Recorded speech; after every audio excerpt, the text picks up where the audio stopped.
हमारा असला भी पुराना, उनके पास लेटेस्ट।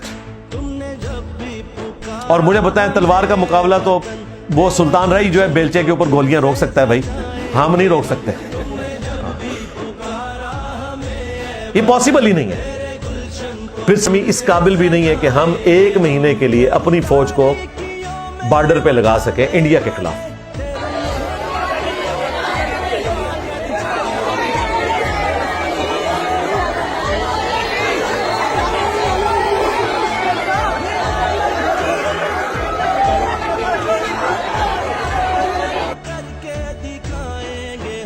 जो भी वादा किया हमने पूरा किया, जो कहा